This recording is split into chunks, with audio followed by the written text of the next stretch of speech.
Eh ben, on va commencer par ma droite. Et Laura, est-ce que tu peux te présenter pour nos auditeurs? Oui, bonjour, je m'appelle Laura Barthes, je suis élève externe et j'ai d'abord fait un master en mécénat et politique culturelle à Sciences Po Ex. Puis je me suis réorientée, j'ai fait mon stage de fin d'études à l'ARS qui m'a beaucoup plu. Et donc j'ai fait un M2 après carrière publique et c'est pendant ce M2 que j'ai aussi préparé le concours de l'EN3S. Voilà Gaëlle. Merci Laura. Bonjour, donc je suis Gaëlle Simon, je suis élève troisième concours. Je suis éducatrice de formation et ensuite j'étais professeure de sciences et techniques médico-sociales au lycée professionnel. Et ensuite j'ai passé le concours EN3S. Le voilà aujourd'hui. Merci. Guillaume. Guillaume Léo Casuguel, je suis élève externe et moi j'ai fait un parcours à Sciences Po Rennes et ensuite au Master 2 Santé publique de l'IPEC de Rennes. Voilà. Ellie. Bonjour, Edwige Chouquet. Donc moi, je suis issue du concours interne. J'ai 20 ans de sécurité sociale derrière moi et j'ai travaillé à la Caisse nationale d'assurance vieillesse en tant que chef de projet en maîtrise d'ouvrage, en jet de retraite. Et ensuite, j'ai travaillé à la CEPAM de Tarbes, donc en assurance maladie, où j'étais responsable des budgets, contrôle de gestion, appui au pilotage de la performance. Et je passe la parole à Anne. Bonjour à tous, donc Anne Gamal. Moi, je suis élève interne également. Et donc, mon dernier poste était à la CARSAT. J'étais responsable du département contentieux et lutte contre la fraude. Et auparavant, j'ai travaillé pendant 11 ans à la CAF sur des métiers également de lutte contre la fraude et de contrôle. Et puis, encore auparavant, j'ai travaillé à la caisse primaire. Eh ben, merci à tous et toutes pour votre présentation. J'ajoute que si parmi nos auditeurs vous avez des questions, n'hésitez pas à les poser dans le chat. On y répondra soit directement au fur et à mesure, soit à la fin dans un temps d'échange qui est bien sûr prévu. Et donc, sans plus tarder, on va commencer par le premier sujet qui est celui de l'organisation de l'été. Alors, on sait que ça fait déjà un petit moment, quelques semaines que vous avez passé les épreuves écrites, mais il y a une partie qui est importante, c'est l'été. Il faut quand même continuer à rester motivé malgré le passage des écrits. Et ça peut ne pas être facile pour tout le monde. Donc, ce que je vous propose, c'est qu'un petit peu chacun ici nous livre un peu comment on a appréhendé l'été et comment on s'en est, je suppose, pas trop mal sorti puisqu'on est ici devant vous ce soir. Je ne sais pas s'il y a quelqu'un qui veut commencer. Je vais commencer. Ah bah vas-y, j'en prie.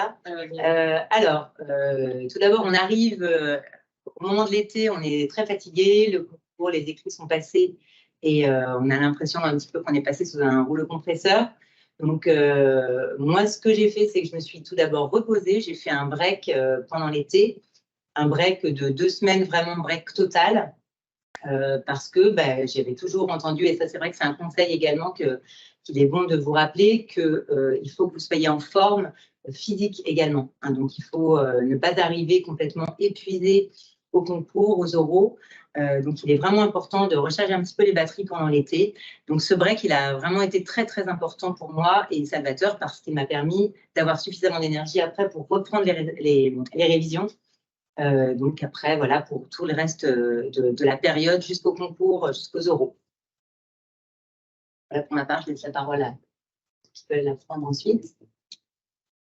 Pour rebondir sur ce que tu disais. Oui, alors moi, c'est vrai que dans la préparation, c'est un peu plus spécifique peut-être pour les troisièmes concours, puisque nous, on n'a pas les mêmes épreuves. Donc, sur l'été, moi, je conseillerais fortement de se reposer, comme l'a dit Anne, évidemment, mais peut-être de travailler le référentiel leader, qui peut vraiment être un point d'appui pour préparer l'oral. Du coup, et en profiter, si on ne connaît pas très bien la sécurité sociale, pour aller apprendre des petites choses. Par exemple, déjà s'assurer de bien connaître les missions de chaque branche, aller faire un tour sur la Sécu Recrute et voir un petit peu les différents postes auxquels on peut prétendre en sortie de N3S, pour en fait avoir de la matière vraiment pour préparer l'oral. Donc moi, c'est vraiment sur ces points-là que j'ai accentué sur la préparation pendant l'été. Moi, j'ai vraiment pris une semaine de break aussi entre la fin des écrits du coup d'autres concours que le N3S, le concours de l'HESP que j'avais passé également. Et ensuite, j'avais prévu en amont de l'été un stage de découverte en fait d'1 mois en organisme, puisque l'été, c'est aussi l'occasion d'aller voir ce qui se passe dans les organismes, surtout pour les élèves externes, où cette immersion peut être aussi un plus, notamment pour le grand oral. Voilà, donc après ce petit mois d'immersion, j'ai encore repris une petite semaine pour faire transition avant de reprendre les révisions. Et petit à petit, je me suis remis dans les révisions, surtout des oraux techniques pour le coup. Mais voilà, en tout cas, c'est important aussi à un moment de faire un break, mais de pas non plus qui s'éternise trop et de revenir quand même un peu vers le milieu de l'été, ouais, vers début mi-août. Moi, c'est ce que je conseillerais en tout cas pour commencer, parce que les oraux après arrivent très vite l'admissibilité. Et si on attend l'admissibilité pour se mettre à réviser les oraux techniques, voilà, ça peut être un petit peu difficile. Donc, anticiper, même si c'est difficile parce qu'on n'a pas les résultats et que c'est difficile, psychologiquement. Mais voilà, après, c'est du temps de gagner, donc vraiment, c'est assez important. Mais je suis d'accord, cette période de break est primordiale là-dessus. Et Laura, toi, tu avais passé plusieurs concours aussi? Non, j'ai passé que la N3S, donc pour mes collègues, je conseillerais de vous proposer, une fois que ce sera fait, de quand même essayer de regarder l'actualité que vous auriez pu donc omettre pendant ce temps de repos, puisque souvent, en fait, les sujets sont en lien avec l'actualité intéressante de l'actualité, et donc ça me semble être quelque chose qui mérite votre attention. Et aussi, comme pour tous les autres concours, de cibler vos révisions en fonction de vos besoins. C'est-à-dire que parfois, il y a des épreuves, je pense par exemple à l'épreuve de santé publique, où il y a des notions que vous avez déjà vues dans le cadre de votre préparation aux écrits. Et donc, il faut aller plus vite. Donc là, c'est plutôt aller plus dans le détail, etc. De ne pas se faire confiance aussi par rapport à tout ce qu'on a appris pour l'écrit. C'est ça que je dirais. Toi, Edwige, tu les as appris comment les... Alors moi, j'ai fait plutôt le break au mois de juin après les écrits. J'ai vraiment fait un mois de break intellectuel. Et par contre, j'ai travaillé juillet-août, mais en me laissant des zones de confort, de relaxation, on va dire, et de vie en famille. Et en fait, j'ai essayé de faire concilier les deux. Je me mettais une demi-journée de révision, et après, je faisais un break, je passais du temps en famille. Peut-être que par rapport à tout ce que vous avez dit, je rajouterais que moi, j'ai vraiment du mal à faire le break. Je savais que tout le monde m'avait dit qu'il faut faire un break, donc j'étais parti 7 jours en Italie en mode je force le break. En fait, j'arrivais pas du tout à quitter les écrits, parce que j'avais passé plusieurs concours aussi. En gros, j'ai passé une semaine à ruminer ce que j'avais fait dans toutes les matières pendant les écrits, et quand je suis rentré chez moi pour commencer à entamer les oraux, j'aurais eu besoin d'un break. Et du coup, c'est vrai que moi, j'ai eu beaucoup de mal à me relancer dans les oraux. Mais dans ces cas-là, même si j'ai eu vraiment une grosse perte de motivation, mais je m'étais dit, OK, bon, je vais 1 heure par jour à la BU. C'est au moins 1 heure, c'est au moins quelque chose de pris. Je reste encore quand même un peu dans l'ambiance, préparer les concours. Et au fur et à mesure, avec l'été qui commence à se terminer, une fois que août commence, ça arrive assez vite. Et puis avec les résultats des écrits, c'est vrai que là, on a un coup de boost énorme. C'est quand même, là, il y a un regain d'énergie assez monstrueux pour se préparer pour les mais c'est quand même mieux de ne pas tout capitaliser sur ce regain d'énergie, parce que c'est quand même, il y a quand même du boulot. Et moi, je trouve que sinon, une bonne entrée en matière pour reprendre progressivement le travail, c'est commencer justement par l'actualité. Parce que, en fait, on peut lire tout ce que vous avez utilisé pendant la prépa des écrits, vous pouvez le réappliquer, tous les conseils, toutes les newsletters, etc. En fait, c'est le moment justement. Donc, quand vous faites le break, vous ne touchez plus. Et par contre, quand vous reprenez par ça peut-être, parce que ça peut être plus facile, plus digeste, plutôt que repartir sur des choses très techniques, où ça demande vraiment de la concentration, peut-être encore faire des fiches, etc. Là, au moins, c'est un peu plus léger. Vous pouvez y consacrer quelques heures par jour. Il n'y a pas besoin d'être très concentré sur un bureau, vraiment. Donc, je trouve que c'est une bonne entrée en matière, moi, pour le coup. Mais moi, ce que je faisais pour ma part, c'est que je mettais des podcasts ou des vidéos, mais sans l'image. En voiture, en fait, ça faisait comme si j'écoutais la radio, et donc ça me permettait quand même d'entretenir, ou en tout cas de réactiver un petit peu ce que j'avais pu voir en même temps. Et je rajouterais juste que par rapport à l'actualité, pour rebondir sur ce qu'a dit Guillaume, c'est que comme ça, vous allez voir aussi les notions que vous connaissez moins et sur lesquelles vous seriez susceptible de tomber. Et c'est pareil avec le fait de regarder ensuite les annales. Vous allez voir qu'il y a forcément des zones de lacunes et au contraire des zones de compétences. Et c'est comme ça que vous pourrez cibler vos révisions et pas avoir l'impression que vous avez tout à reprendre depuis le départ, parce que c'est pas un jeu. Vous avez beaucoup de connaissances déjà, et donc vous pouvez faire confiance. pour compléter ce que tu dis, Laura, en effet, vous avez déjà beaucoup de connaissances, faites-vous confiance. Vous avez déjà beaucoup travaillé, vous avez déjà acquis beaucoup de connaissances et en effet, elles sont là, même si on a l'impression, après les écrits qu'on a, et après le break, si vous en faites un, que vous avez vraiment tout oublié, les connaissances, elles sont là. Et puis, je rejoins vraiment mes collègues, mais c'est varier les supports. Gaëlle, tu parlais de podcast, tu parlais de radio aussi, Edwige, enfin voilà, lire également la presse, enfin, faire des choses également en marchant, enfin, essayer vraiment de varier les supports, essayer même de discuter des sujets entre vous, parce que c'est pareil, ça permet également de commencer à s'approprier un peu la discussion d'un sujet technique à l'oral. Et voilà, varier vraiment les supports, ça c'est vraiment, pour ma part, c'est quelque chose qui m'a beaucoup aidé. Moi aussi. Bon. Donc, si vous avez des questions, n'hésitez pas à les poser pendant nos interventions. On y répondra soit encore une fois tout de suite, soit à la fin du webinaire. Est-ce que quelqu'un a quelque chose à rajouter sur l'été? Moi, j'ai peut-être un dernier truc à rajouter pour l'été, ne pas culpabiliser. C'est-à-dire que c'est normal de ne pas arriver à travailler. Enfin, même si on se dit, ça y est, là, c'est la période, il faut que je reprenne à travailler. Et si on n'y arrive pas, eh ben, c'est pas grave. C'est-à-dire que vaut mieux dire, tant pis, j'arrête pour aujourd'hui ou je ne fais pas aujourd'hui. Plutôt que essayer de travailler pendant des heures sur son bureau à traîner et au final à pas faire grand-chose ou à être peu efficace, puisque ça plombe le moral en plus, je trouve.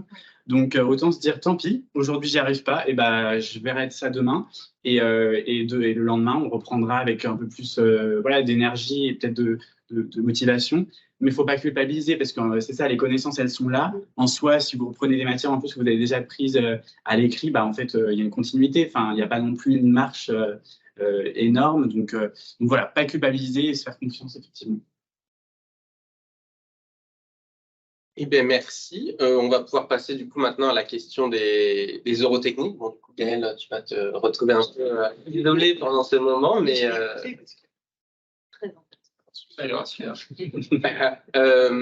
donc pour les eurotechniques, je vais faire une petite introduction. Donc, comme vous le savez, c'est quand même une épreuve qui est assez différente des écrits, hein, bah, ça je nous apprends rien. Mais c'est aussi parce que par leur durée, c'est assez court. Hein, c'est pas du tout le même processus de réflexion et le même fond qui est attendu. C'est quelque chose de beaucoup plus rapide. Et après, il y a une conversation avec le jury.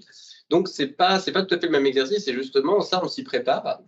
Et du coup, la transition est toute trouvée. Comment vous êtes préparé? Pour les eurotechniques, comment pour les eurotechniques. Alors, est-ce qu'on resitue comment ça se déroule? Déjà, 20 minutes de préparation et on passe 10 minutes et après on a des questions. Donc, en fait, on tire le sujet parmi de nombreuses enveloppes. Le stress peut monter au début en se disant qu'est-ce que je vais tirer? Mais peu importe, de toute façon, que ça soit bon ou pas bon, il faut traiter le sujet. Donc, 20 minutes, ça peut passer très, très vite. Et moi, ce que j'avais fait, c'est que j'ai fait 10 minutes où j'ai en fait rassemblé des idées pour essayer par rapport au sujet qui était posé, et après faire un plan en 10 autres minutes pour bien structurer ma pensée. Donc la conversation se fait de toute manière avec le jury. Donc le sujet peut ne pas forcément inspirer, mais de toute manière, on a toujours quelque chose à dire. C'est ce qu'on disait, on croit avoir oublié des choses et finalement, il y a toujours des choses qui reviennent et on arrive à reconstituer quelque chose un lien. Et sachant que moi, on m'avait dit, pour les eurotechniques, on ne cherche pas forcément à voir si on connaît le sujet ou pas, c'est de savoir comment on raisonne. Donc, il ne faut pas hésiter à raisonner à voix haute. Ça. Je crois que j'ai dévié complètement sur l'air. Non, très bien, très bien. Et après, sur la préparation des eurotechniques? Oui, moi. Alors moi j'ai pris des livres, puis j'ai lu, j'ai essayé de me faire des fiches récap. Et fait quoi comme matière? Alors santé publique et droit du travail. Donc droit du travail c'est un peu plus ardu, donc c'est vrai qu'on rentre assez vite dans la technique, mais il y a des sujets qu'on peut regrouper. Enfin voilà, il y a des associations d'idées qu'on peut faire de manière à gagner un peu de temps, parce que c'est vrai que le programme des eurotechniques de manière générale est assez vaste. Il faut essayer de tout parcourir, mais on n'a pas forcément le temps, l'énergie ou voilà. Donc, il faut essayer quand même d'essayer de couvrir l'ensemble du programme le plus large possible. C'est un des conseils. Faire une impasse, malheureusement, si on tombe sur un sujet où on a fait une impasse, on est mal. Et il y a un facteur chance énorme au niveau du concours. Donc, voilà, il faut y faire attention. Je peux compléter sur le droit du travail, en effet, parce que contrairement à la PS, donc moi j'avais pris protection sociale et droit du travail, autant la PS, le sujet sur lequel on va être interrogé, le jury va rester sur ce sujet et ne va pas du tout balayer l'ensemble du champ de la protection sociale, parce que de toute façon ce serait trop vaste. Mais pour le droit du travail, le sujet, donc on va le traiter. Ensuite, le jury va balayer l'ensemble des thèmes du droit du travail. Donc, c'est vrai que moi, je ne vous conseille pas de faire d'impasse. Ce sont des questions, il faut quand même avoir des connaissances vraiment très précises parce que c'est très précis. Hein, tout ce qui est convention collective, tout ce qui est négociation des accords de branche, des accords d'entreprise, les licenciements, etc. Enfin, toutes ces notions-là, il faut quand même bien les connaître parce que les réponses, elles ne peuvent pas être floues. Il y a forcément une réponse précise. Donc, c'est vrai que ça nécessite quand même un travail de mémorisation important. Donc, je pense que vous allez avoir également en septembre une préparation aux oraux techniques et pour le concours interne. Et c'est vrai que c'est vraiment précieux parce qu'on voit voilà, comment organiser son raisonnement et puis quels sont les points vraiment super importants à bien connaître. Et du côté externe, comment vous avez appréhendé les oraux techniques et l'aura? Donc, j'avais pris santé publique et sciences politiques.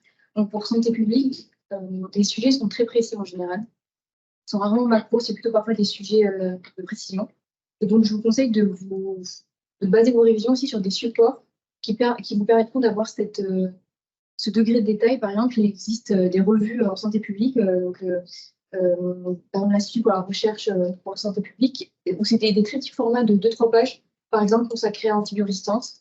Et ça nous permet d'avoir les données principales et de faire voilà, des fiches thématiques sur des sujets comme ça, comme ceux qui ont pu tomber les années précédentes. C'est vraiment mon conseil principal parce que les sujets sont tellement des sujets parfois presque de niche que même si vous connaissez bien la santé publique, les dates principales et que vous avez travaillé avec un manuel général, il faudra ensuite des billes beaucoup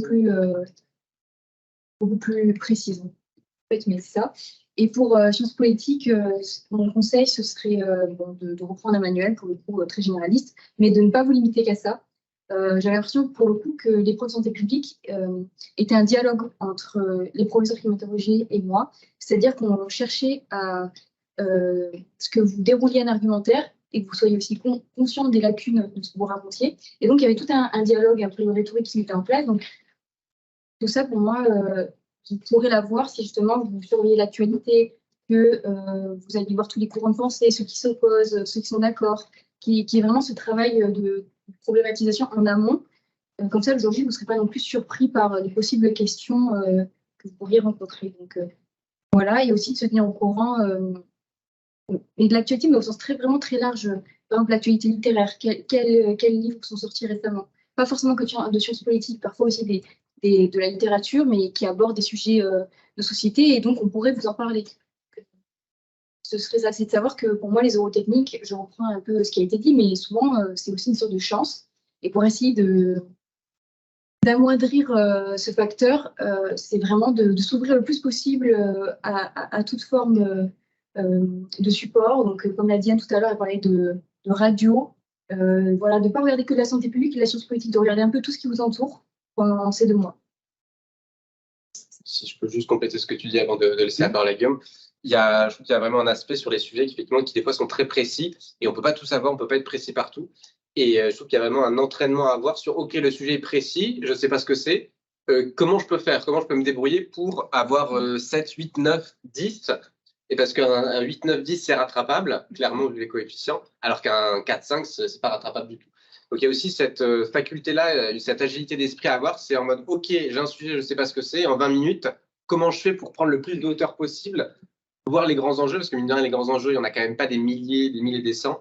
En sciences politiques et en santé publique, moi j'avais pris protection sociale, c'est quand même souvent les mêmes qui reviennent. Et donc si on a bien identifié ces grands enjeux avant les oraux techniques, même en cas de sujet très dur, on arrive quand même à s'en sortir.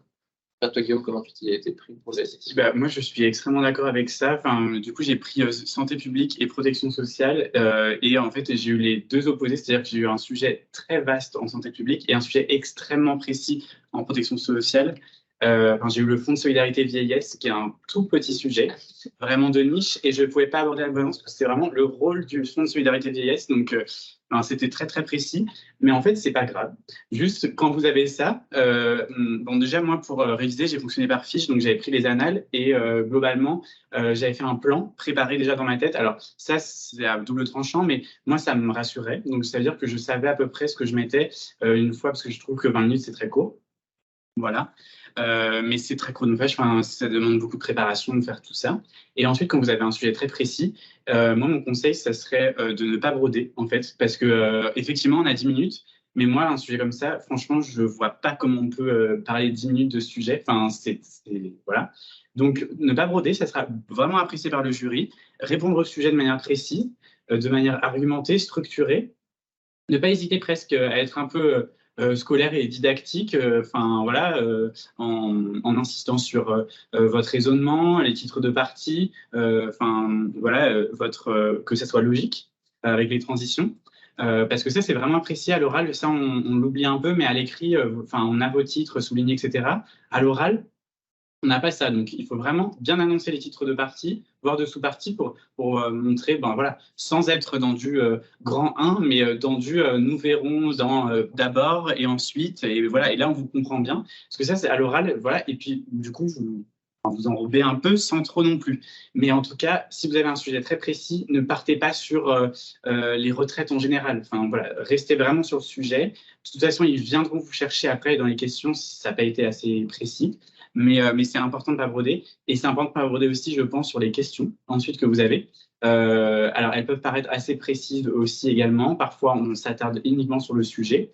Mais il faut essayer d'y répondre. Ce qu'on cherche parfois, c'est des questions, des réponses totalement techniques. C'est-à-dire, on vous pose une question, on attend une réponse précise. Voilà. Et parfois, on attend juste aussi de vous de réfléchir sur les grandes notions. Et donc, ça, ne pas hésiter à prendre un peu de temps de réflexion, de patienter tout de suite, mais en même temps, de cette question-là, éviter de dire je ne sais pas non plus, même s'il vaut mieux être honnête. On attend de vous vraiment de penser un peu les concepts, que ce soit en protection sociale, en santé publique, mais je pense dans les autres matières aussi. Donc, c'est assez important. Voilà ce que j'aurais à dire moi pour les eurotechniques. Et je pense que c'est à peu près partout. Moi, j'ai appliqué la même méthode en santé publique et en protection sociale. Il n'y a pas de différence. Peut-être pour compléter les propos de Guillaume, effectivement, quand au cours des échanges, il y a des questions de la part du jury que vous avez une inquiétude sur la compréhension de la question, il ne faut pas non plus hésiter à reformuler ou à dire OK, si j'ai bien compris, c'est ça que vous me demandez. Il n'y a pas de mauvaise réponse après, mais surtout, en fait, il faut bien cibler la question parce que si vous répondez complètement à côté, c'est dommage. Donc, vraiment, le moindre point d'incompréhension, il ne faut pas non plus que ce soit tout le temps, mais vraiment, s'il y a un point litigieux sur lequel vous n'êtes pas sûr, il ne faut vraiment pas hésiter. Ils sont pas, je dirais, ils sont pas menaçants, au contraire, ils sont plutôt souriants et puis le but, c'est d'avoir un échange qui se passe bien pour chacun. Voilà. Il faut essayer d'arriver le plus détendu possible. Et il n'y a pas de raison que ça ne fonctionne pas. J'ajouterais qu'un oral technique qui se passe bien, c'est quand à la fin, on arrive quasiment à un dialogue avec le jury. Qui est passé en protection sociale. À la fin, on avait complètement dépassé le sujet. Pour le coup, j'avais plutôt réussi cette épreuve. Et à la fin, c'était vraiment une discussion entre professionnels. Et c'était, je pense vraiment que c'est ce qui a été apprécié. C'était OK, on a les connaissances de base et surtout, on arrive à aller voir plus loin. On a notre propre avis sur la question, on mesure les enjeux, etc. Et on sort du ping-pong en fait de questions qui est très désagréable parce que en plus quand on bourbe un peu dedans, souvent c'est difficile de reprendre ses esprits et ne pas hésiter parfois à faire des moments de pause aussi. Si on sent qu'on débraye un peu, juste prendre 2 minutes, 2 minutes c'est un peu long, mais plutôt 2 secondes et juste prendre ces 2 secondes et après repartir. Pour marquer un temps de pause, reprendre ses esprits, ça peut être un peu éprouvant parfois parce que ils sont 2 pour tous les eurotechniques et ça peut aller assez vite aussi et dans le ping-pong donc ne pas hésiter à aussi rythmer de son propre temps aussi. Également sur la PS, le jury va voir énormément de candidats défiler devant lui. Donc, comme disait Antonin, ce sera le dialogue que vous réussirez à mettre en place, la façon dont vous allez problématiser le sujet. C'est super important parce que c'est ça qui va être intéressant. on n'attend pas de vous que vous récitiez un cours, mais que vous réussissiez à trouver le point qui pose problème, le point sur lequel il y a un enjeu particulier. Voilà, il faut vraiment intéresser le jury. Et dès lors que vous aurez problématisé, vous réussirez vous-même à aborder différents points et à rentrer dans ce dialogue entre professionnels, comme tu disais, Antonin, et ça fera gagner des points. J'ajouterai aussi deux conseils assez bêtes, mais qui, moi, m'ont beaucoup aidé. L'idée de programme, ça paraît vraiment très bête, mais en sciences politiques, moi, j'avais fait un master de sciences politiques, donc je me suis dit, bon, bah, facile, je prends ça à l'oral, aucun souci. Et je crois qu'en début juillet, j'ai lu le programme, et là, j'ai fait un peu une tête d'enterrement, parce que c'est un programme très vaste. Ouais. Et en même temps, je l'ai brassé pendant l'été, enfin, du mieux que j'ai pu, et finalement, je suis tombé sur quelque chose qui était pas du tout qui était très annexe au programme, on va dire. Donc, c'est quand même bien d'avoir des billes sur l'ensemble du programme. Et j'ajouterais que votre superbe promotion de la 62e vous a prévu toutes les annales des sujets des oraux techniques par les différentes matières qui sont disponibles sur la page Facebook de la préparation au concours de l'EN3S par ses élèves. Donc vraiment, n'hésitez pas à aller vous en inspirer et entraînez-vous avec vos amis qui passent le concours ou même des membres de votre famille à qui vous voulez du mal peut-être, pour vraiment s'être entraîné en 20 minutes à vous présenter un sujet, 20 minutes de préparation, aller dans les tac au tac des réponses. Et vraiment, ça sert beaucoup de faire ça avec quelqu'un parce que ça met dans l'ambiance et surtout, ça met dans un rapport au sujet qui est vraiment de l'oralité et qui vraiment pour moi était très différent de l'écrit. Hein. Moi, ça a vraiment été une grosse rupture dans la préparation des épreuves là-dessus. Donc, et oui, et sur le programme d'ailleurs, faut se méfier quand on prépare plusieurs concours. Parce que on croit qu'on prend santé publique pour, je sais pas, DH et le N3S, et au final, c'est pas forcément les mêmes attendus au niveau du programme. Pareil pour la PS, il y a des sujets un peu spécifiques à le N3S, surtout pour les oraux. Enfin, vous verrez, mais il y a des choses sur la transition écologique, la politique de l'emploi, où ça, pareil, on ne révise pas forcément ça quand on est externe. Voilà, donc il faut faire attention à ce genre de sujets aussi, qui sont dans le programme de l'EN3S, mais qui ne sont pas forcément au programme des autres concours et qui sont des spécificités un peu du programme, sachant que c'est une épreuve qui est quand même phare, si vous la reprenez à l'oral et qui est prise par beaucoup de candidats. Vas-y. Juste, je me remarque une sorte des actualités. Oui, vraiment, j'ai l'impression que les sujets sont vraiment inscrits dans l'air du temps. Et donc, il y a vraiment cette idée on va venir vous poser une question sur un sujet qui est très actuel. Et bon, après, je répète ce qu'ont dit mes collègues, mais il y a vraiment cette idée d'une pensée qui se met en marche et qui va être interrogée par vos interlocuteurs et interlocutrices. Et donc, ce ne sera pas du tout universitaire. Donc, je ne pensais pas de ficher un gros bouquin généraliste, par exemple, de sciences politiques et de vous dire, je connais les principaux concepts.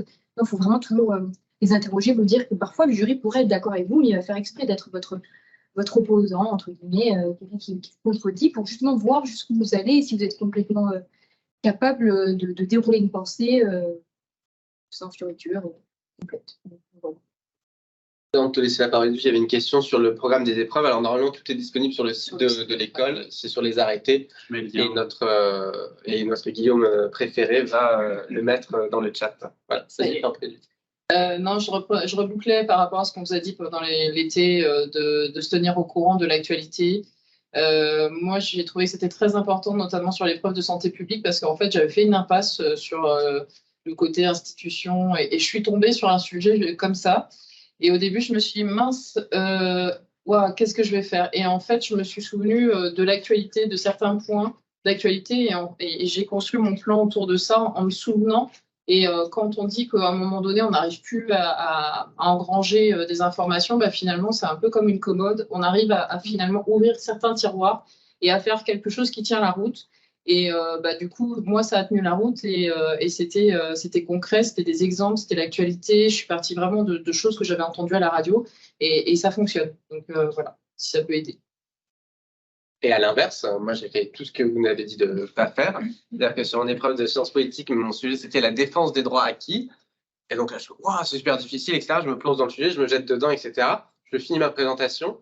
Et à la fin, le jury me dit, oui, c'était très intéressant, très bien. Mais pourquoi vous n'avez pas abordé la question des syndicats? Et là, je me fais, ah oui, effectivement, c'est un sujet qui peut être important par rapport au sujet que j'avais tiré. Et bon, je m'en suis pas trop mal sorti, mais du coup, ouais, quand même, l'actualité, bon, c'est quand même, des fois, c'est des gros, c'est une poutre devant les yeux, mais si on la voit pas, ça peut être un peu dommageable. Ça a été, mais voilà. le lien pour les anciens oraux, je vais vous le mettre dans le chat. Est-ce que quelqu'un a d'autres choses à ajouter sur les oraux techniques?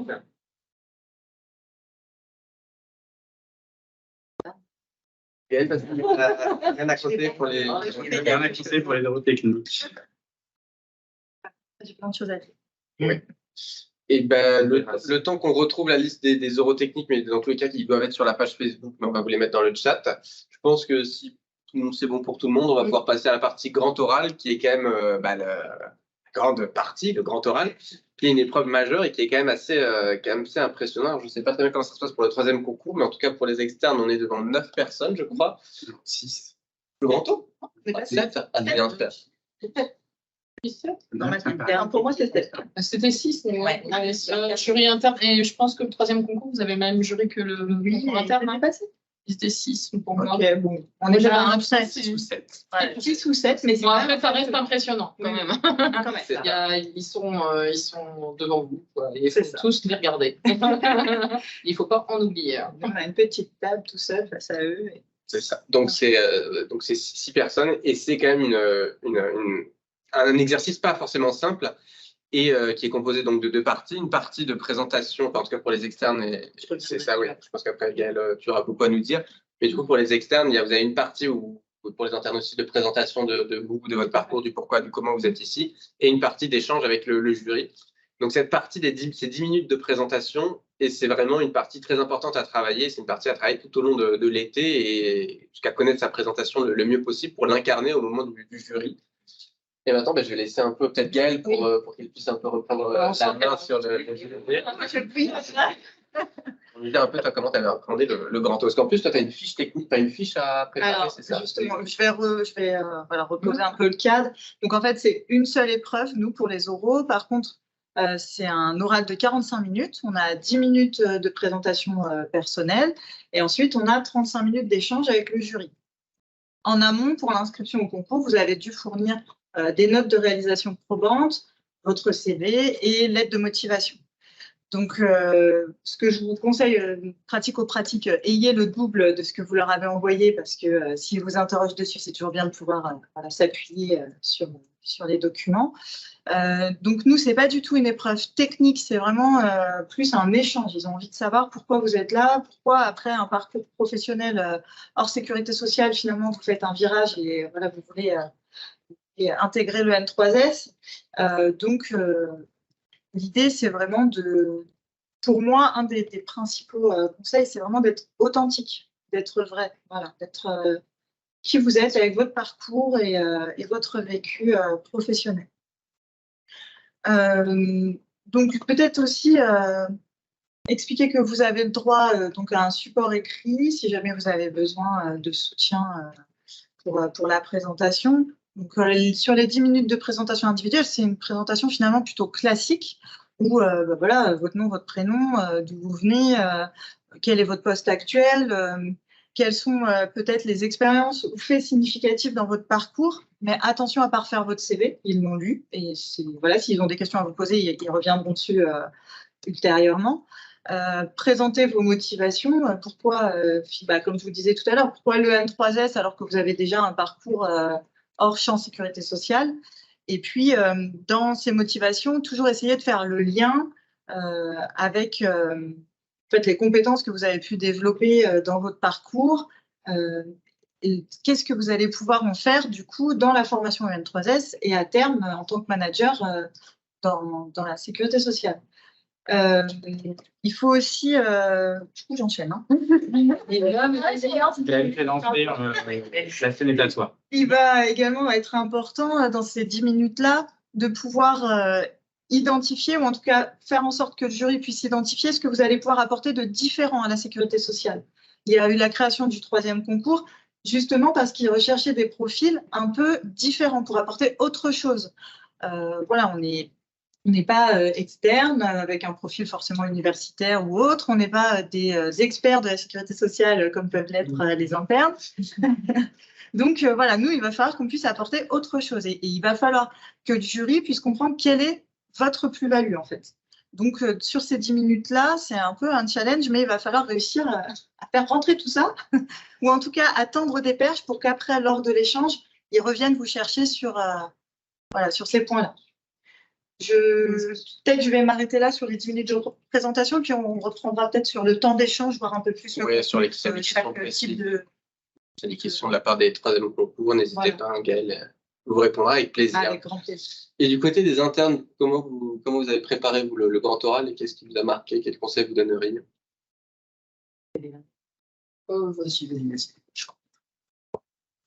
Alors, comment on se prépare pour le grand oral? Donc, il y a en effet l'aspect présentation. Donc, tout l'enjeu, c'est de faire quelque chose qui soit suffisamment intéressant, qui ne soit pas trop chronologique, qui mette vraiment en avant les compétences que vous avez pu développer, mais également les difficultés que vous avez pu rencontrer. Enfin, voilà, il ne faut pas que ce soit non plus quelque chose de trop lisse. Moi, ce que je vous conseille vraiment, c'est l'authenticité, la sincérité. C'est vous, comment vous avez progressé, comment vous avez navigué dans les différents postes que vous avez occupés. Voilà, je pense vraiment que cette recherche d'authenticité et de sincérité, le jury l'a. Et si vous faites quelque chose de trop plat, trop descriptif, ça risque de ne pas matcher et de ne pas les intéresser. On est toujours sur cet enjeu d'intéresser le jury. C'est vraiment super important. Donc voilà, et puis attendez-leur des petites perches aussi, insister sur une compétence, sur une action que vous avez menée pour que ensuite, pendant le jeu des questions-réponses, ils reviennent dessus. Ils vous demandent d'expliciter, ils vous demandent d'illustrer, ils vous demandent voilà, qu'est-ce que vous avez mis en œuvre pour y arriver ou qu'est-ce qui a été compliqué. Ça, c'est important aussi. Voilà. Moi, je sais que je me suis beaucoup enregistrée parce qu'on a également des types de langage et puis il y a quand même un enjeu aussi de fluidité, d'utiliser quand même les bons mots. Donc, tout comme les oraux techniques, passer à l'oralité, c'est un exercice particulier, donc c'est vraiment important. Vous pouvez également vous entraîner avec les membres de votre famille ou avec des amis, mais c'est hyper important vraiment de faire l'exercice, de s'entraîner, de se présenter et de tenir dans le timing, parce que ça également, je sais pas si ils vérifient vraiment. Ils vous disent d'ailleurs à la fin de votre présentation, voilà, vous avez mis tant de temps. Donc, c'est quelque chose qui est important aussi. Il faut bien tenir dans le timing, dans le temps imparti. C'est vrai que j'ai plus parlé du contenu des 10 minutes que de la façon dont je me suis préparée. Mais j'ai fait exactement comme Anne. En fait, je me suis enregistrée, puis je m'écoutais. Je me suis timée, voir combien de temps je faisais. J'ai essayé de voir si mon déroulé était logique, s'il y avait un fil conducteur. Et effectivement, je me suis préparée peut-être pas assez en amont, mais je vous conseille de le faire bien en amont quand même, de ne pas faire ce que j'ai fait. Mais oui, je pense que c'est important de pouvoir s'enregistrer et d'avoir au moins un feedback, voilà, au moins une fois d'un membre de votre famille ou un ami. D'ailleurs, puisque tu parles de feedback, la préparation au concours de l'N3S par s'élève vous proposera un grand oral par personne admissible en septembre. Donc, pour toutes celles et ceux qui seront admissibles, on mettra en ligne sur la page Facebook et LinkedIn des différents formulaires d'inscription pour participer à des oraux, des grands oraux. Et ils seront tenus soit par des agents de direction en poste, soit par des élèves de la 62e promotion pour un peu vous donner un feedback sur ce que vous pourrez produire. Voilà. La petite instant promotion est terminée. Est-ce que vous avez d'autres, Edwige, pour être sur les internes? Oui, alors par rapport au grand oral, moi j'avoue, j'étais perdue. Je suis passée par différentes phases. Déception, peur intense, de me dire mais qu'est-ce qui est attendu? Donc premier, j'ai lu le rapport du jury, ce qui m'a pas forcément super aidé, mais je me suis dit ok, ils veulent pas ça, ils veulent pas ça, ils veulent pas ça. Donc un oral où on fait une chronologie, ça c'est voilà, il faut oublier tout de suite parce que ça les fatigue énormément et tout de suite je pense que la note s'en ressent, voilà. Et après, il faut être clair, ils n'aiment pas le chronologique. Et après, c'est vraiment, en fait, je suis partie sur l'idée de dire qui je suis, pourquoi j'ai mon système de valeurs, pourquoi je suis à la Sécu, qu'est-ce qui a fait que Sécurité sociale et moi, ça a matché à un moment donné, parce que on peut pas dire j'ai toujours eu la vocation de travailler à la Sécurité sociale. Enfin, moi, en tout cas, j'y suis rentrée par hasard, mais j'y suis restée pour de bonnes raisons. Et après, j'étais partie sur l'idée de faire ce qu'on appelle un SWOT, donc mes faiblesses, mes forces, qu'est-ce que l'école peut m'apporter, donc les opportunités, et puis qu'est-ce que j'y vois aussi comme point qui pourrait être litigieux ou sur lequel voilà, je ne me sens pas très à l'aise. Et je pense que c'est ce qui a aussi attendu de se dire, bah, on postule, mais on n'est pas sur un emploi, on ne postule pas un emploi en disant je suis merveilleuse, prenez-moi, je suis la meilleure candidate. C'est plutôt qu'est-ce qui va matcher en allant 18 mois en scolarité, parce que 18 mois, bah, on y est, quoi. On est dans le dur et bah, qu'est-ce que l'UN3S peut m'apporter, qu'est-ce que moi je peux apporter à la promo. Et je pense que c'est ça qui est attendu. Il faut vraiment avoir un fil conducteur, comme disait Gaëlle, et se préparer. Donc moi aussi, hein, je me suis enregistrée avec les aléas que ça pouvait avoir, les petits donc il faut connaître son texte, il faut vraiment se le répéter, mais il ne faut pas non plus que ça fasse trop réciter, parce que là aussi, ils vont s'ennuyer s'ils voient qu'il n'y a pas d'interaction. Donc des fois, ça se joue dans le regard, ça se joue dans une petite pause, ça, voilà. Et aussi, juste un conseil, parce que il nous est dit que on a 10 minutes de présentation. Alors moi, j'avais prévu plutôt 8 minutes et demie, parce qu'il était arrivé que le jury coupe la personne à 8 minutes. Donc moi, je m'étais prévu 8 minutes et demie. Et par contre, on est censé faire notre présentation de bout en bout. Or, moi, j'ai été interrompue pendant ma présentation dans la première minute. Et en fait, sur le coup, ça m'a un peu déstabilisée. Et je me suis dit, qu'est-ce qui se passe? Et donc après, je me suis remobilisée en me disant, non, stop, on arrête et hop, on repart. Et donc, j'ai gardé le fil. Parce qu'en fait, avec le facteur stress, on peut être vite perturbé et en fait, il faut vraiment se remettre dans l'exercice et se dire, OK, on y va. Même s'il arrive quoi que ce soit, on le fait. Il faut aller jusqu'au bout et se dire, bah, je me fais confiance et ça va marcher. Voilà. C'est déjà pas mal. Du côté des externes, pardon, quel conseil vous donneriez pour le grand taux? Allez. J'ai fait juste un petit récap sur la composition du jury parce que c'est toujours intéressant. Et justement, d'ailleurs, il est publié sur le site de l'EN3S. Donc, en jury externe, mais je crois que le jury interne, c'est à peu près pareil, mais à quelques personnes près. En gros, en face de vous, vous avez la présidence du jury qui va mener l'oral. Et ensuite, dans le jury externe, il y a quelqu'un de la Cour des comptes, souvent. Et après, vous avez 3 directeurs de caisse ou directrices et une psychologue qui n'interviendra normalement pas pendant l'oral. Voilà, c'est juste, elle observe les débats et le déroulement de l'oral. Et la posture. Donc ça, c'est assez intéressant de le voir aussi parce que s'il y a quelqu'un qui ne parle pas, c'est normal. Et puis vous verrez, parfois, d'autres parlent plus que certains aussi, c'est normal. Voilà, et c'est la présidente ou le président du jury qui vous dira toutes ces informations assez pratiques sur le temps qui vous reste, etc. Voilà. Mais ayez bien une montre aussi, du coup, ça c'est hyper important, des petits conseils pratiques pour votre présentation.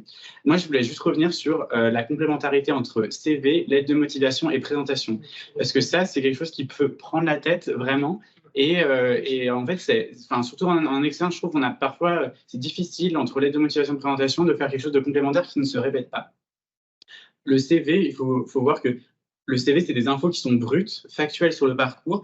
Il ne faut pas mettre trop de détails sur le CV non plus. Il faut juste énoncer ce que vous avez fait, vos compétences, vos centres d'intérêt qui sont très importants à ne pas négliger parce que, on veut voir qui vous êtes. Donc, vous êtes aussi une personne qui a des centres d'intérêt et qui n'a juste pas que fait des études ou des stages pour les externes. Donc ça, c'est assez important. Et ensuite, votre lettre de motivation, moi, j'avais plutôt axé sur, du coup, la motivation, l'attrait pour la sécurité sociale dans son ensemble.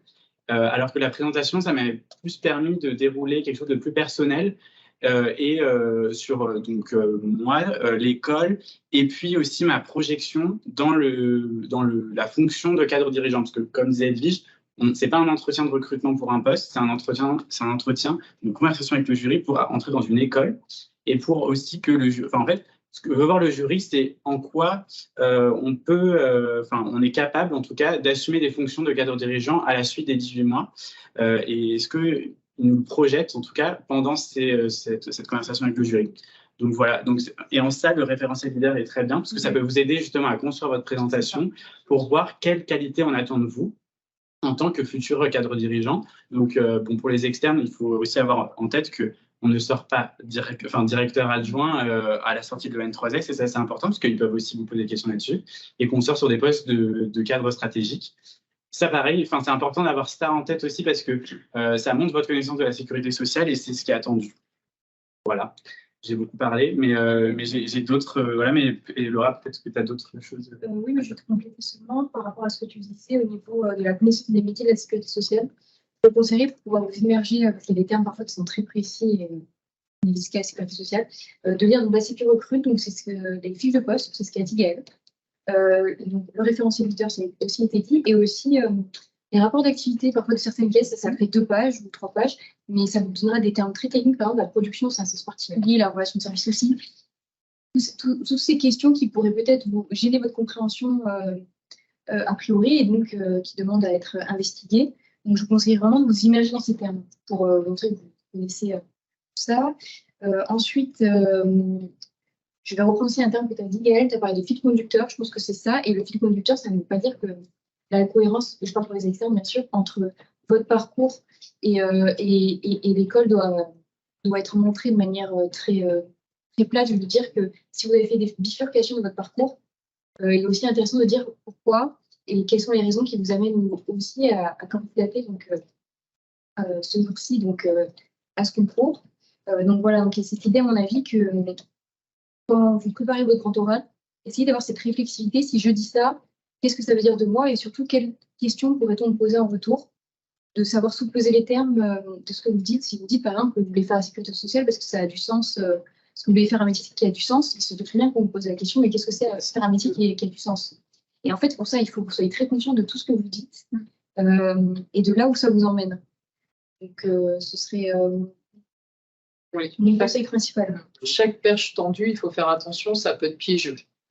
C'est-à-dire que le CV, enfin moi c'est ce qui s'est passé, le CV il était assez succinct, mais j'avais mis voilà, des termes et tout ça, et ils vont questionner sur pourquoi vous avez mis ça, et qu'est-ce que c'est que ça, et les centres d'intérêt surtout, il faudra faire très attention, ils peuvent, si vous dites je suis féru de littérature, ah oui, et quel dernier livre avez-vous lu?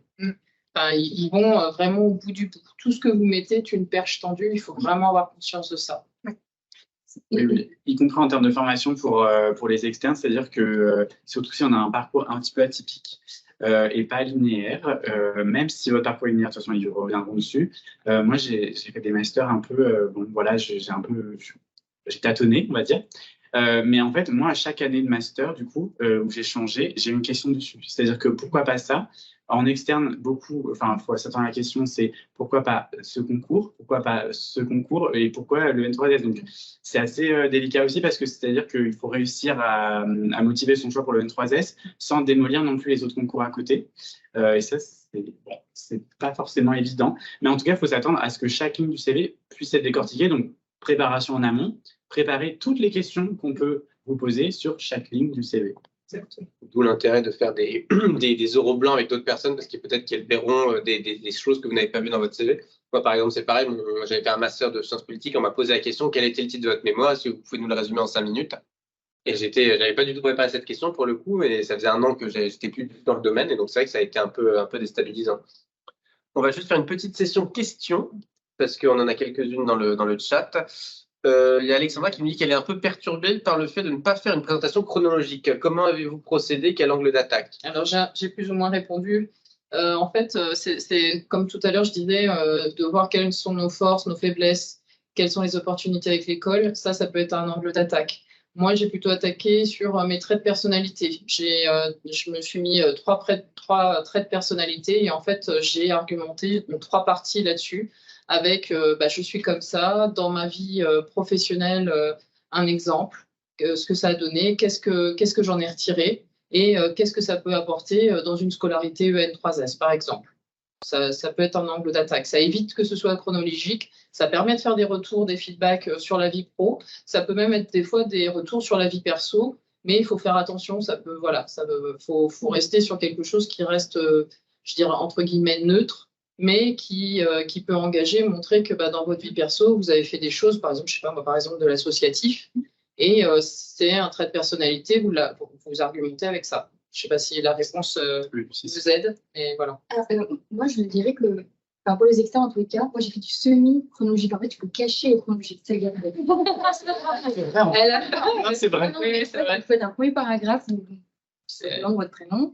Vous dites pourquoi vous voulez cette école en particulier. Après, vous mettez en lien ce que vous venez de dire et la cohérence de votre parcours, même si le parcours est fait de bifurcation et de latence, Ouais. et comment tout ça se boucle. Et après, vous revenez, donc vous parlez par exemple de vos stages, et ensuite vous revenez de nouveau sur l'école. Et en fait, ça vous permet de tricoter tout ça et de tresser votre discours pour pas qu'il ait l'air si linéaire. Parce que là, bien sûr, ça n'a pas coulé de source, votre choix pour l'école.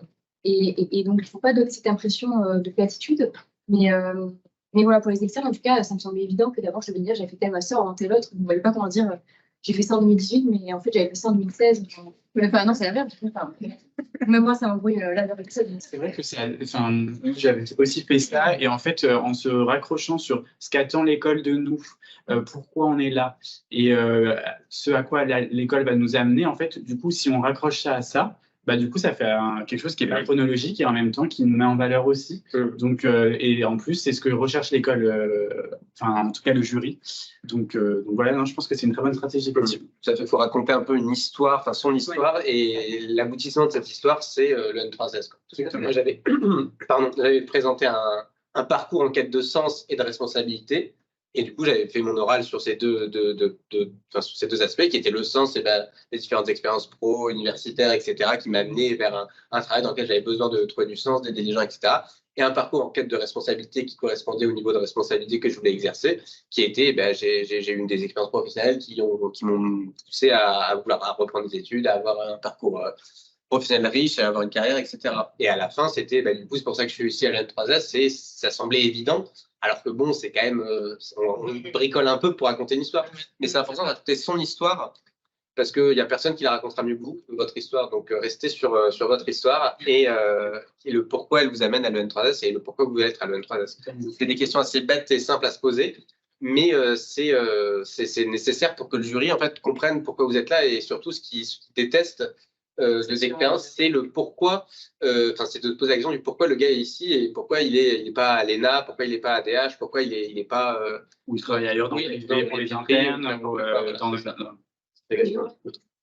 Ah, vas-y, Anne, vas-y. Et faites toujours le lien. Enfin, voilà, c'est vrai que faire des chronologies, c'est vraiment pas la bonne solution, mais de toute façon, vous allez de toute façon décrire quand même ce que vous avez fait pendant votre carrière, mais partez de vos atouts. Voilà, vous avez acquis telle compétence, vous l'avez mise en œuvre dans telle situation, et puis dans telle autre situation. Et donc, faites des rappels petit à petit de vos expériences professionnelles. Et donc, voilà, donc vous mettez quand même à raconter votre parcours, mais par un biais qui est un petit peu différent. Ce n'est pas un biais chronologique, c'est vraiment vous parlez de vous. Et ça peut être un exercice quand vous allez commencer à vous entraîner.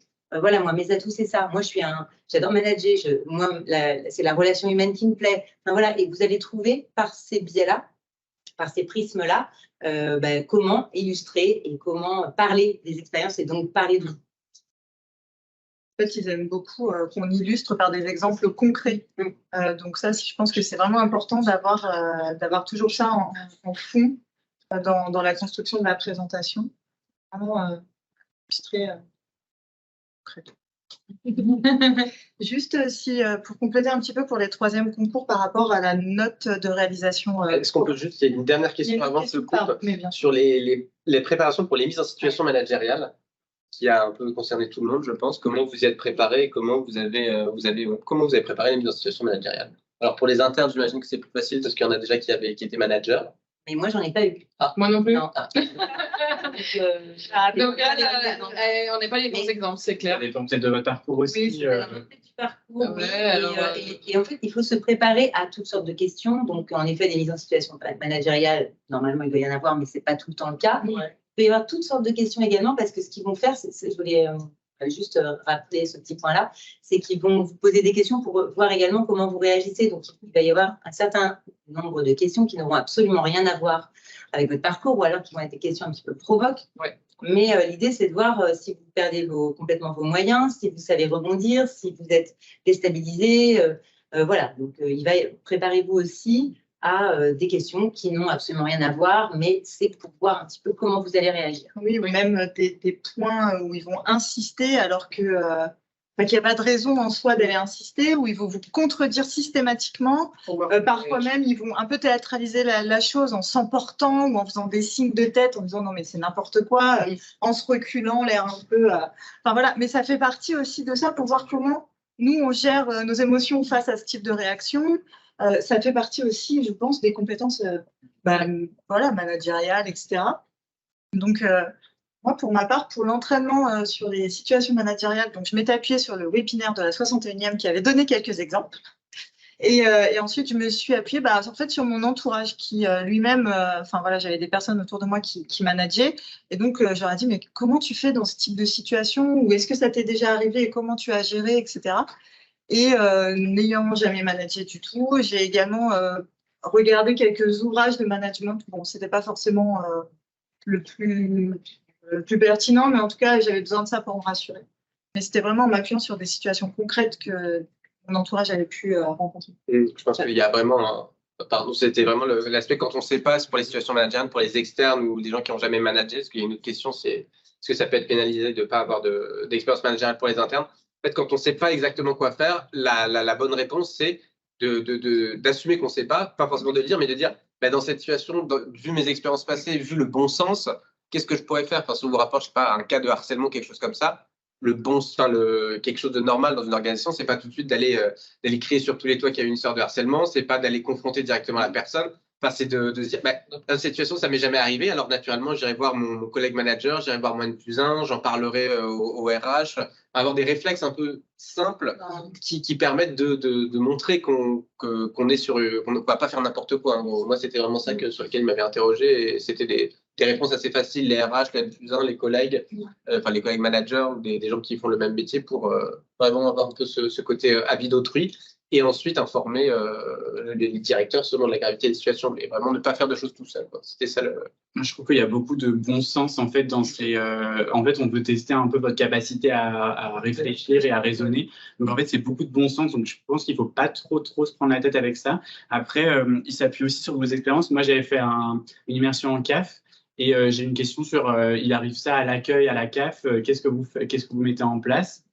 Je trouve qu'un bon moyen de réfléchir aussi, c'est qu'est-ce que je fais sur le moment pour gérer la situation, qu'est-ce que je fais à moyen terme et qu'est-ce que je fais à long terme pour que la situation ne revienne pas. Et du coup, raisonner. Alors déjà, ils aiment beaucoup parce que vous allez raisonner de manière structurée, donc ça les rassure, et dire bon moi je raisonnerai comme ça en 3 points. D'abord, je ferai ça, ensuite, après, et voilà. Et donc ça, ils aiment beaucoup. En plus, ça vous laisse du temps parce que du coup, ça vous laisse du temps pour réfléchir parce que c'est ça, en même temps, vous commencez à répondre, mais vous avez du temps pour réfléchir ensuite à ce que vous allez dire. Et puis voilà, tout de suite avoir des réflexes assez basiques sur l'information de la hiérarchie, tout tracer si c'est une problématique avec un agent par exemple. Ça peut être des situations sur l'absentéisme, sur le retard, sur la motivation d'un agent, sur le sens. Le sens au métier, voilà, des incivilités à l'accueil, moi c'est ce que j'avais vu, articles de presse, etc.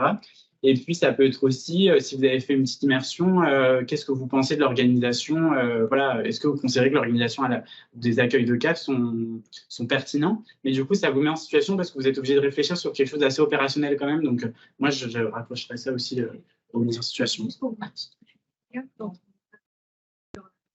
Attitude. Mais également sur la posture, je me souviens que j'avais plusieurs mises en situation, et parmi l'une de mes questions, on m'avait dit, mais si vous travaillez au sein du service de l'action sociale et que vous voulez à tout prix défendre un projet, qu'est-ce que vous faites? Vous m'avez répondu, et qu'on m'avait dit, oui, mais si ce projet, on n'est pas sûr des retombées que ça pourrait avoir, c'est-à-dire les avantages que ça pourrait avoir pour tel et tel usager, etc. Et en fait, c'est aussi savoir comment vous réagissez, si vous êtes capable aussi de mettre votre ego, par exemple, de côté, de lâcher certains projets parce qu'ils ne seraient pas suffisamment efficaces ou efficients, et il y a aussi parfois des choses plus liées à la posture, je pense, pas seulement la réaction. Oui. Après, moi, j'avoue qu'à un moment donné, je me suis permise de leur rappeler que l'école était là pour me former en management et que je n'avais pas forcément toutes les réponses là à leur apporter, mais que j'avais 18 mois de formation pour ressortir avec des compétences managériales développées. Pour rebondir sur ce que dit Gaëlle, puisqu'il y a une question là, dans le chat, en fait, Anne et moi, on est peut-être les contre-exemples puisqu'on avait managé. Et effectivement, on n'a pas eu de questions de mise en situation managériale pendant notre oral.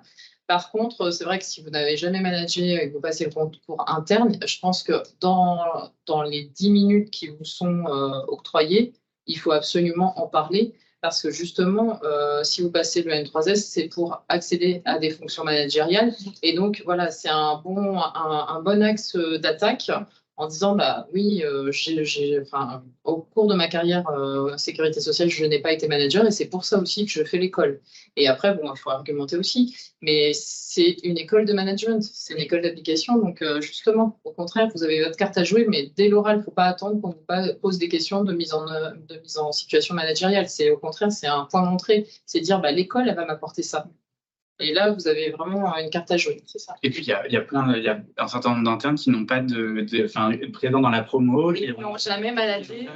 Qui ont réussi le concours et il n'y a pas de problème. Et puis, tous les externes aussi, globalement, n'ont pas managé non plus et accéderont à des postes de management. Donc voilà, je pense que ce n'est pas une difficulté, loin de là.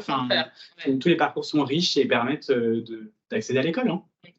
Grosso modo, je rajouterais 2 choses quand même. Un, vous êtes là pour rentrer dans l'école, pas pour en sortir. Donc, pour redire ce que disait Gaël, oui, vous n'êtes pas censé avoir déjà en vous tous les enseignements que vous allez avoir pendant les 18 mois de scolarité.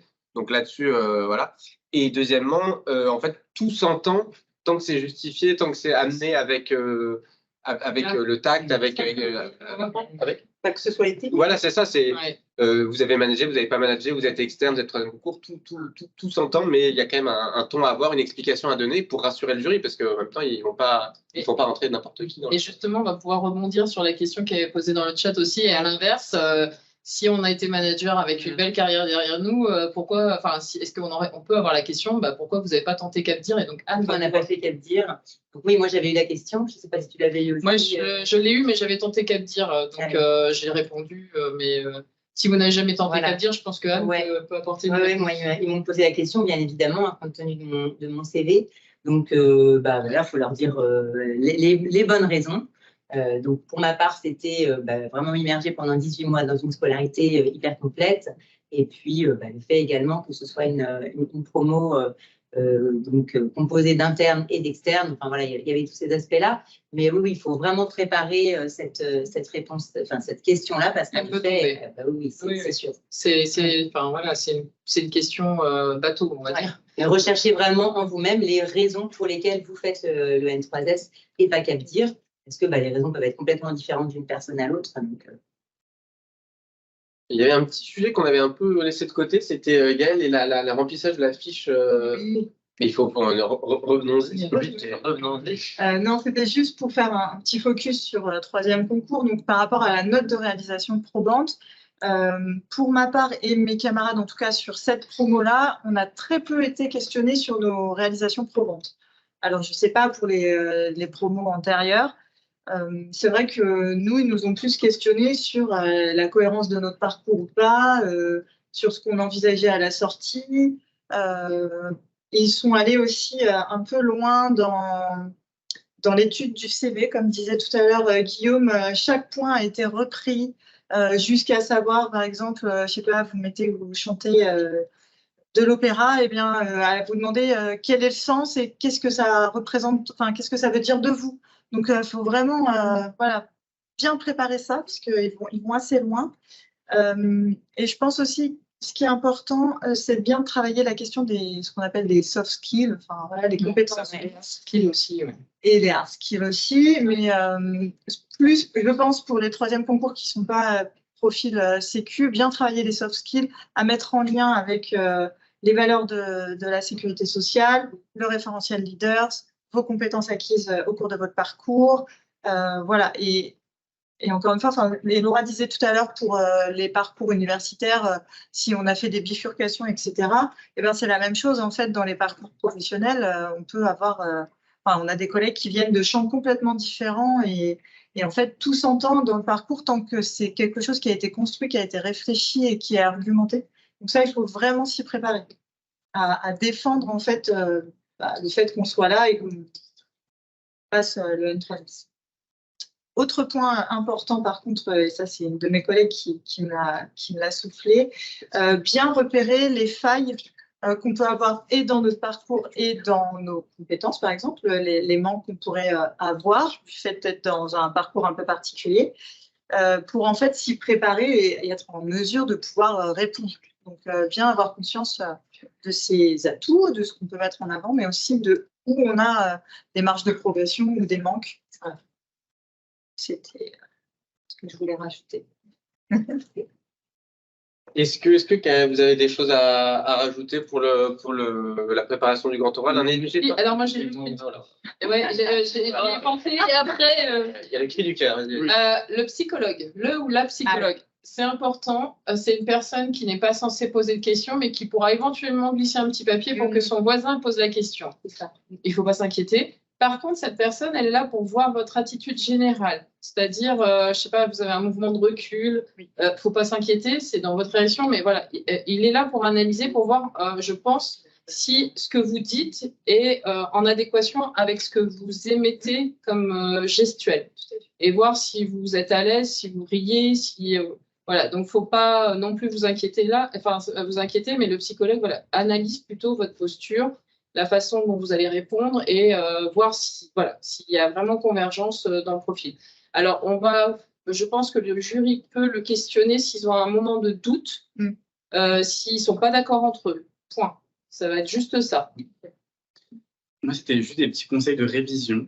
Se renseigner sur l'actualité très récente parce que, surtout quand on passe en septembre, le PLFSS, il faut avoir les mesures en tête. Vraiment. Moi, on m'a demandé 5 mesures du PLFSS.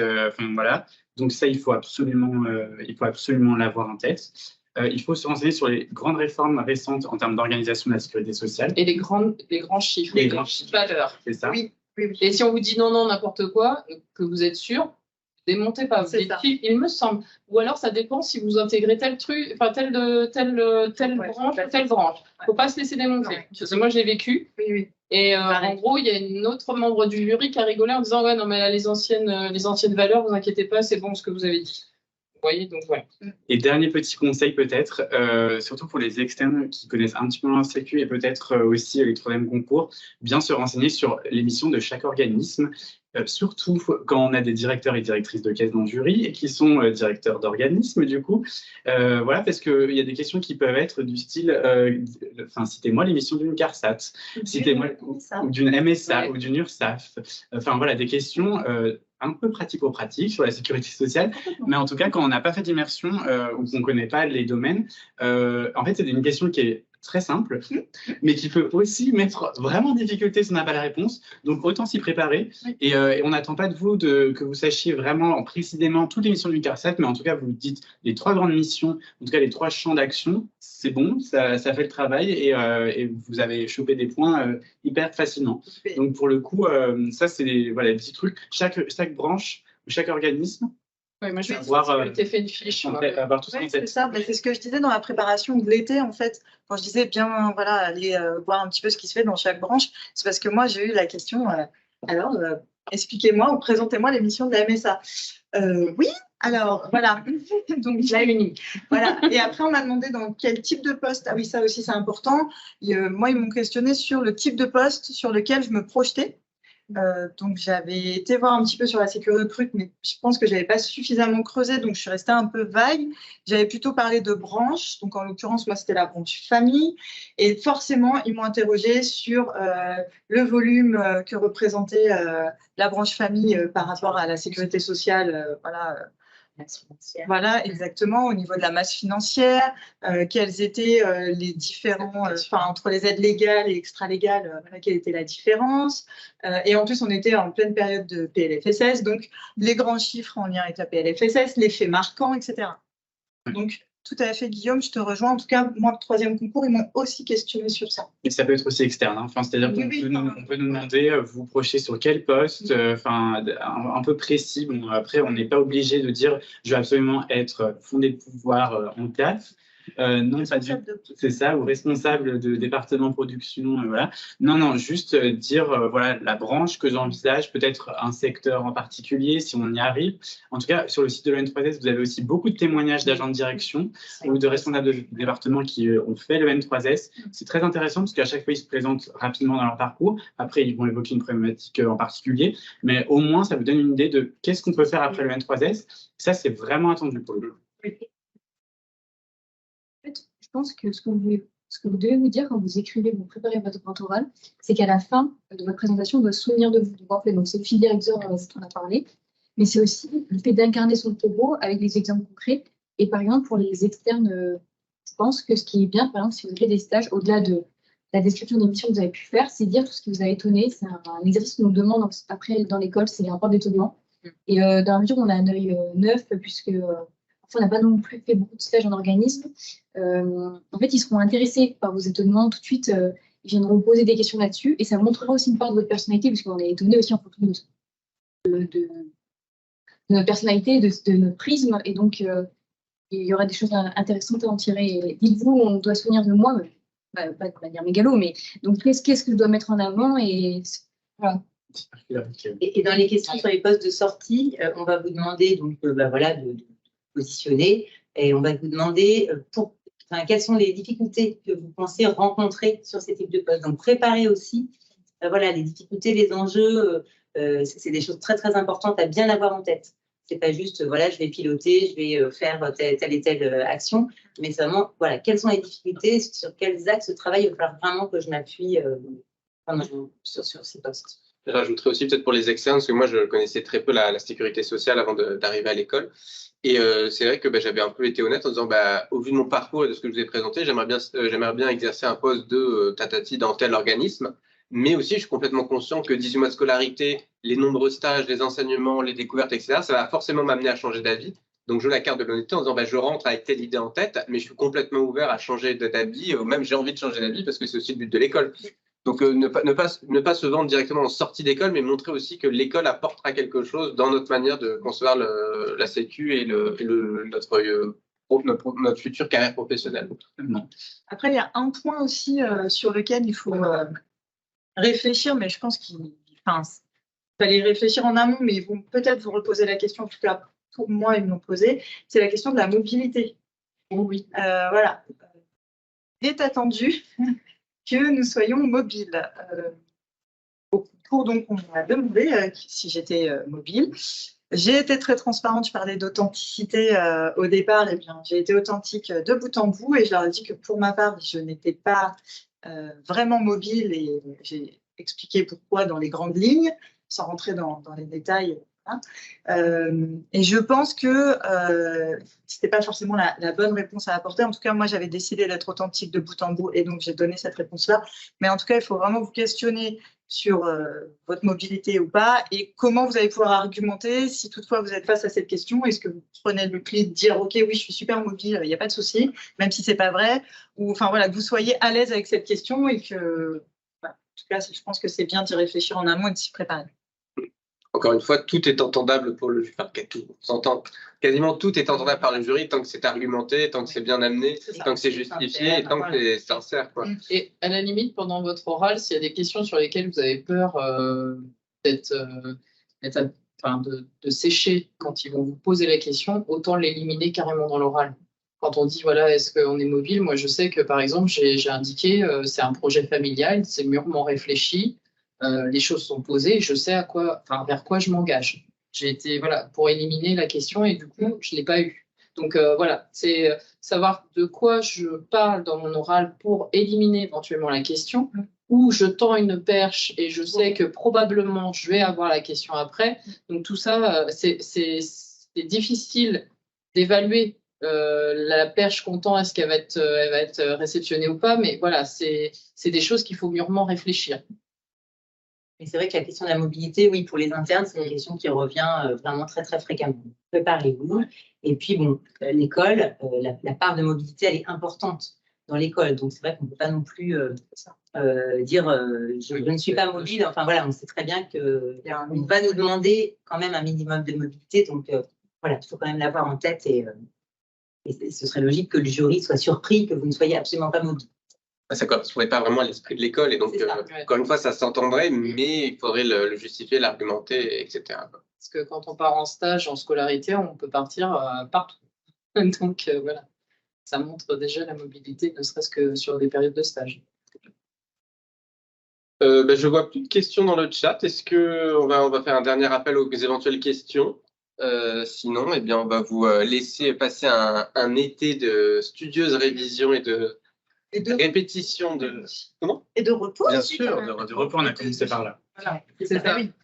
Et on va finir par ça. Et on va finir par confiance. Retour et valeur confiance. Oui. Et restez à l'écoute de la page Facebook et LinkedIn, je refais l'instant promo, pour vous inscrire pour les oraux, parce que ça allait très vite entre les résultats et les débuts des oraux il y a 2 semaines à peu près. Donc, dès les résultats des oraux, inscrivez-vous si vous êtes admissible pour pouvoir bénéficier d'un entraînement, même si vous en avez déjà de votre côté. C'est vrai, chaque entraînement est bon à prendre auprès de gens qui travaillent, qui sont passés par l'école ou qui la fréquentent. C'est vraiment des regards qui peuvent vraiment vous aider. Moi, je sais qu'à titre personnel, ça m'avait beaucoup aidé. J'avais fait des entraînements avec des agents de direction, avec les gens de la 61e, et ça avait été très enrichissant. Oui, c'est vrai ce que tu dis, Antonin, juste pour compléter. Pour les internes également, si dans vos caisses, vous avez des agents de direction qui sont OK pour vous faire passer des entretiens, mais vraiment faites-le parce que c'est très précieux. Donc, même si c'est compliqué, parce que là sont nos agents de direction, mais il ne faut vraiment pas, il faut vraiment saisir la perche et profiter de cette opportunité. Et je vais rebondir, c'est vrai que demander un entretien à ces agents de direction, c'est hyper formateur parce qu'il y a des questions auxquelles on ne s'attend pas forcément. Et après, d'avoir quelqu'un d'extérieur, par exemple votre mari, votre femme, votre mère, votre père, qui n'ont rien à voir avec la Sécu, mais qui vous connaissent et qui peuvent dire « Ah ok, là, tu as parlé de ça, bon, voilà ». Ça peut donner aussi un autre point de vue et qui est intéressant aussi de coupler. Alors des fois, ça peut se contredire, et ça peut vous perdre un peu, mais finalement, en réfléchissant bien, on arrive toujours à rassembler les morceaux et à faire quelque chose qui tient la route et qui reste authentique.